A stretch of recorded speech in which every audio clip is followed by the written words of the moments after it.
was our inauguration day, January 20th, 2017, at the front page of the Washington Post, had a headline that said, "The quest to impeach Donald Trump begins today."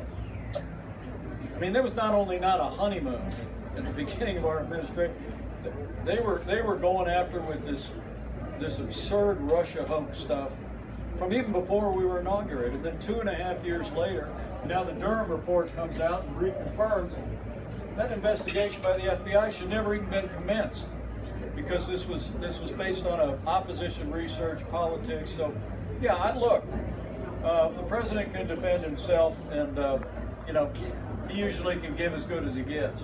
But I got to tell you, those early battles in the administration were totally motivated by an effort to upend. I think many on the Democratic left and many of their allies in the media were so offended that we defeated Hillary Clinton, which none of them predicted.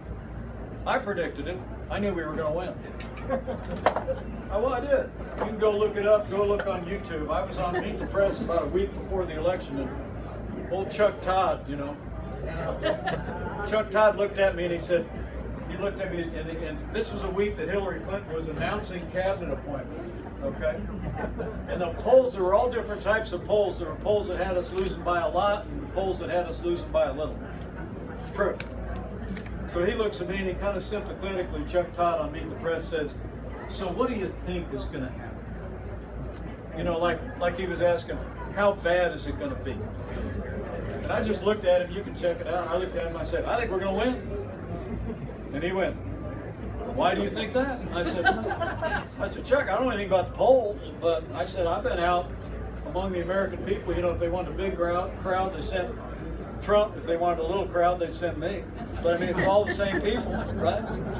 And I saw a determination on the faces of the American people like I'd never seen before. I knew we were going to win in 2016. I knew we'd have more support come 2020, and we did. 10 million more votes. And I believe with all my heart the resolve and resilience and determination that I've witnessed traveling across this country the last 2 years is greater still. And we're going to win back the White House. We're going to send this guy back to Congress. We're going to win the Senate. We're going to turn this country around. I promise.